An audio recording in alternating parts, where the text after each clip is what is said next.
Bonjour, aujourd'hui je voulais faire une vidéo qu'on m'avait mentionnée sur l'IA et du coup je me suis dit que ça pouvait être une bonne idée qu'on fasse un petit peu le tour et qu'on voit où est-ce que nous en sommes et où est-ce que on pourrait être dans le futur. Au quotidien, l'IA est déjà présente partout avec les algorithmes, avec ChatGPT, avec les traductions, avec les GPS, avec tout ça. On est entouré d'IA un peu partout. Et c'est assez intéressant de voir parce que il y a 50 ans, il y a 30, 40, 50 ans, c'était pas du tout le cas. Donc il y a une évolution assez claire. Dans les années 70, par exemple, l'IA elle était limitée aux mathématiques simples, on va dire. Par exemple, elle pouvait jouer aux échecs. Mais voilà, c'est à peu près tout ce qu'elle pouvait faire. Des petits rôles, des petites tâches comme ça.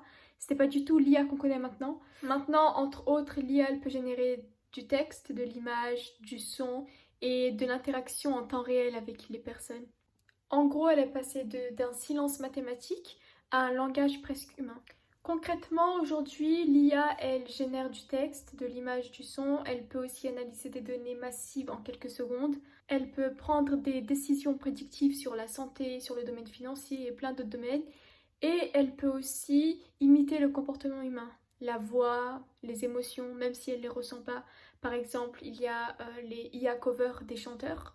Mais l'IA, elle ne comprend pas le sens de ce qu'elle dit, elle ne ressent rien, elle n'a pas d'identité, de libre arbitre et elle n'a pas de mémoire dans le sens où elle va pas, par exemple, se rappeler consciemment du passé ou des choses qui ont eu lieu avant.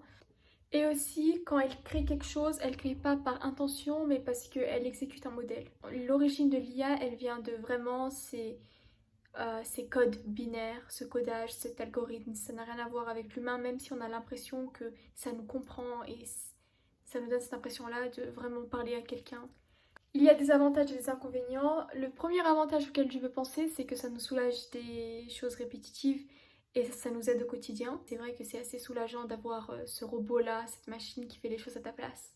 Ça nous aide aussi par exemple la cuisine, le ménage.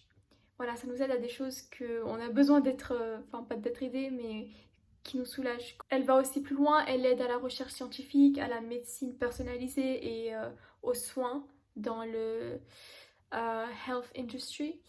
Et c'est vrai que ça nous apporte plus d'avancées, ça nous aide à avancer plus vite. Et aussi, bien sûr, elle analyse des données énormes en quelques secondes. Et ça, c'est un truc que l'humain, il pourra jamais faire.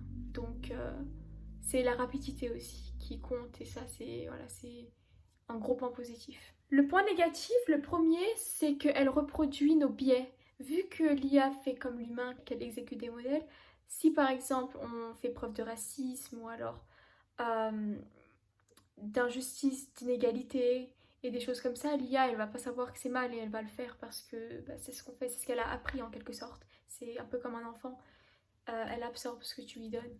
Un autre point négatif, c'est qu'elle remplace plein d'emplois. Au début, c'était pas vraiment des emplois, c'était juste des tâches répétitives et chiantes, mais maintenant ça commence à prendre limite, c'est comme si on perdait un peu le contrôle parce que ça commence à remplacer de plus en plus d'emplois et voilà, les gens ils se retrouvent sans rien à faire.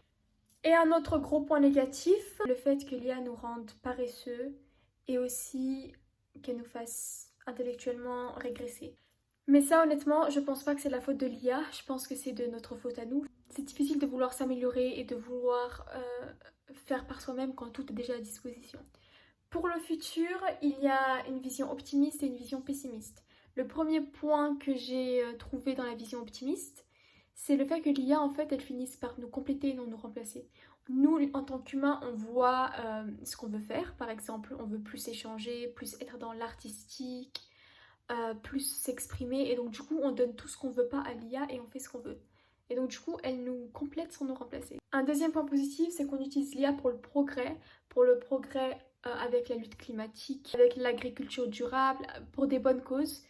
Et voilà, on utilise les technologies pour lutter et pour se battre pour ces bonnes causes-là. En gros, si l'IA elle est bien encadrée, en soi, on peut en faire de bonnes choses. Ensuite, il y a la vision un peu plus pessimiste de l'IA. Et le premier point que j'ai relevé, c'est cette peur comme quoi l'IA va faire de la société une société très froide, contrôlée par des algorithmes, où tout est mesuré, prédit, tout est calculé. Le deuxième point négatif dans le futur qui risque de s'amplifier, parce qu'il a déjà commencé maintenant, c'est la manipulation. la manipulation de l'IA sur les émotions humaines, sur les comportements, les actions et sur les relations carrément. Ça a déjà commencé, d'après ce que j'ai vu, avec des personnes qui ont commencé à vouloir avoir des relations avec des robots plus que des humains. J'avais vu en ligne un homme qui préférait se marier avec une IA et faire sa vie avec plutôt qu'une femme normale. Donc le risque, c'est que ça s'amplifie de plus en plus. Un autre grand risque négatif, c'est le monopole de la technologie. Faire des IA qui ont beaucoup de pouvoir, ça coûte cher. Et il y a cette crainte comme quoi, et si seulement l'élite peut se le permettre, que du coup, c'est pas positif pour la population normale, pour les gens normaux, pour les gens, on va dire, plus random.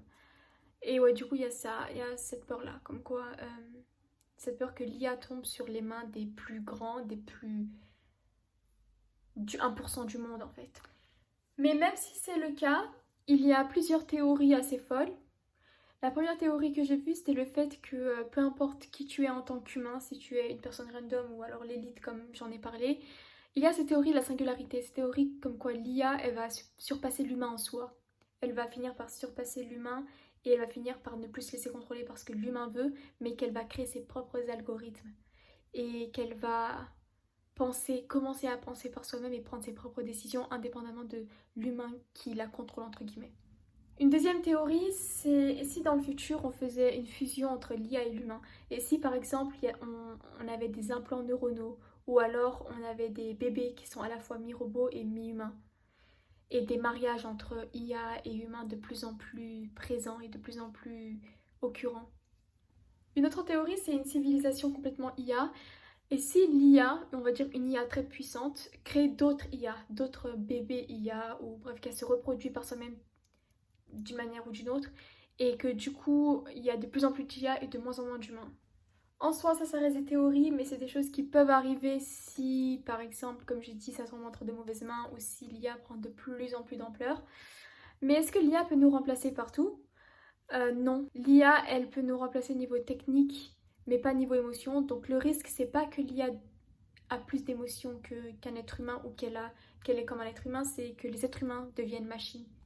Il y a aussi des gens, certains, qui disent qu'il faut être réaliste, que l'IA, elle va écouter ce que tu vas lui dire. Que toutes ces théories-là, c'est juste des théories de science-fiction et que non, l'IA n'est pas méchante, mais qu'il y a un énorme danger, c'est que l'IA, elle écoute trop bien ce que tu as à lui dire. Par exemple, disons, on crée une IA militaire et on lui dit ta mission, c'est de tout faire pour protéger la sécurité du pays. L'IA, du coup, elle va analyser les environnements, elle va analyser les données, elle va lancer son algorithme, faire des prédictions.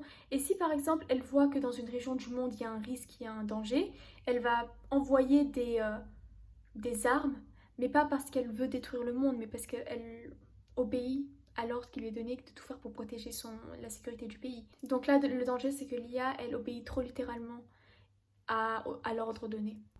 Il y a aussi un autre scénario, c'est que les scientifiques aiment travailler sur les IA qui luttent pour les bonnes causes, comme j'en avais parlé, par exemple pour l'écologie. Et du coup, ils aiment mettre en avant des IA qui obéissent à l'ordre il faut sauver le monde écologique.